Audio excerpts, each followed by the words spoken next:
ನಮಸ್ಕಾರ ಸ್ನೇಹಿತರೆ. ಈ ಲೇಜಿನೆಸ್ ಅನ್ನೋದು ಪ್ರತಿಯೊಬ್ಬರಲ್ಲೂ ಇರುತ್ತೆ.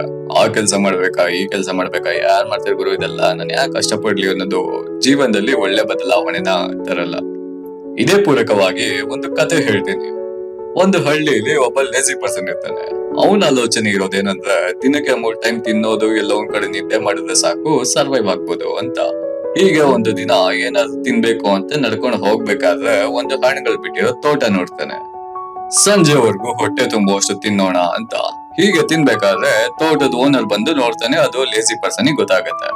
ಓನರ್ ಕಡ್ಡಿ ಹಿಡ್ಕೊಂಡು ಹೊಡ್ ಬರ್ತಾನೆ. ಆಗ ಎಲ್ಲಾ ಹಣ್ಣುಗಳನ್ನ ಅಲ್ಲೇ ಬಿಟ್ಟು ಓಡೋಗ್ತಾನೆ.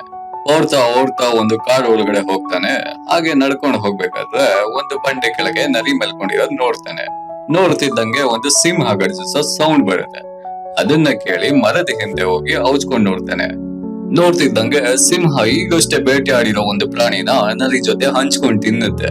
ಅದು ಇವನಿಗೆ ಆಶ್ಚರ್ಯ ಮೂಡಿಸುತ್ತೆ. ಅದನ್ನ ನೋಡಿ ಅರ್ಥ ಮಾಡ್ಕೋತಾನೆ, ಎಲ್ಲ ಗಾಡ್ ಪ್ಲಾನು. ನನ್ಗೂ ಊಟ ಹಾಕೋರು ಯಾರಾದ್ರೂ ಇದ್ದೇ ಇರ್ತಾರೆ. ಹಂಗನ್ಕೊಂಡು ಆರಾಮಾಗಿ ಒಂದು ಮರದ ಕೆಳಗಡೆ ಕೂತ್ಕೊಂಡಿರ್ತಾನೆ. ದೇವ್ರು ನನ್ಗೋಸ್ಕರನು ಯಾರನ್ನಾದ್ರೂ ಕಳಿಸ್ತಾನೆ ತಿನ್ನೋ ಕೊಡೋಕೆ ಅಂತ. ಆಗ ವೆಯ್ಟ್ ಮಾಡ್ತಾ ಮಾಡ್ತಾ ಸಂಜೆ ಆಗತ್ತೆ. ಬೇಜಾರಾಗ್ತಾನೆ, ಯಾರು ಬರಲ್ಲ ತಿನ್ನೋ ಕೊಡೋಕೆ. ಆಗ ಒಬ್ಬ ವೈಸ್ ಮ್ಯಾನ್ ಬಂದು ಕೇಳ್ತಾನೆ, ಏನಾಯ್ತು, ಯಾಕೆ ಇಲ್ಲಿ ಕೂತಿದ್ಯಾ ಅಂತ. ಲೇಜಿ ಪರ್ಸನ್ ಅವನ್ ಡಿಸಪಾಯಿಂಟ್ಮೆಂಟ್ ನ ಶೇರ್ ಮಾಡ್ಕೋತಾನೆ. ಅದನ್ನ ಕೇಳಿ ವೈಸ್ ಮ್ಯಾನ್ ನಗ್ತಾ ಹೇಳ್ತಾನೆ, ದೇವ್ರ ಮೆಸೇಜ್ ನ ನೀನು ತಪ್ಪಾಗಿ ಅರ್ಥ ಮಾಡ್ಕೊಂಡಿದ್ಯಾ. ಗಾಡ್ ಪ್ಲಾನ್ ಇದ್ದಿದ್ದು ನೀನು ನರಿ ಆಗ್ಬೇಕು ಅಂತ ಅಲ್ಲ, ಸಿಂಹ ಆಗ್ಬೇಕು ಅಂತ. ಕೆಲವು ಲೆಸನ್ಸ್ ಮಿರಾಕಲ್ ಅಲ್ಲ, ಅದು ಮೆಸೇಜ್ ಇದ್ದಾಗೆ. ಲೈಫ್ ಅಲ್ಲಿ ಗಾಡ್ ಪ್ಲಾನ್ ಇರೋದು ಈಸಿ ಕ್ಯಾರೆಕ್ಟರ್ ರೋಲಿಗೆ ಸೆಟಲ್ ಆಗ್ಬೇಕು ಅಂತ ಅಲ್ಲ. ಲೈಫ್ ಅಲ್ಲಿ ನರಿ ತರ ಸೋಂಬೇರಿತನ ಬಿಟ್ಟು ಸಿಂಹ ತರ ಬದುಕ್ಬೇಕು ಅಷ್ಟೇ.